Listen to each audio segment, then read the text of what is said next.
el niño Jesús sería un niño venezolano, y la Virgen fuera andina, y San José de los Llanos, un niño Jesús sería un niño venezolano.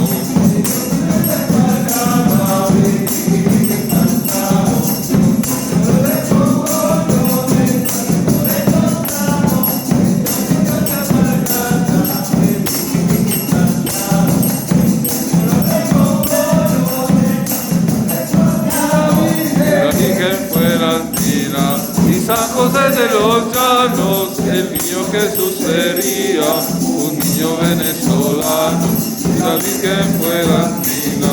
Y San José de los Llanos, el niño Jesús sería un niño venezolano.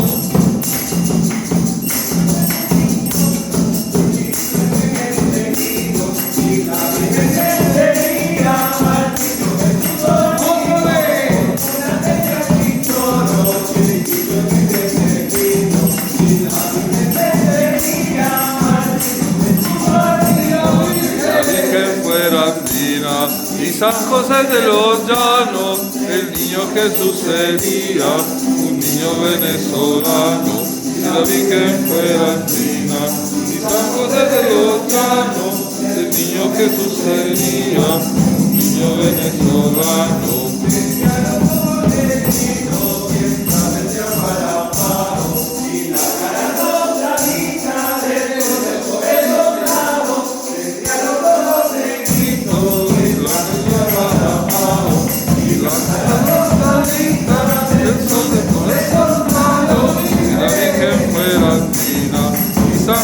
De los Llanos, el niño Jesús sería un niño venezolano, y la Virgen fuera andina.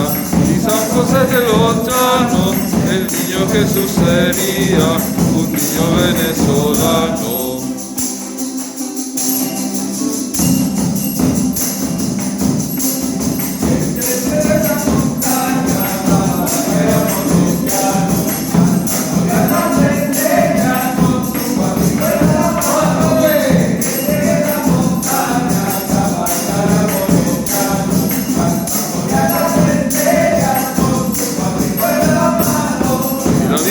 Fuera andina, y San José de los Llanos, el niño Jesús sería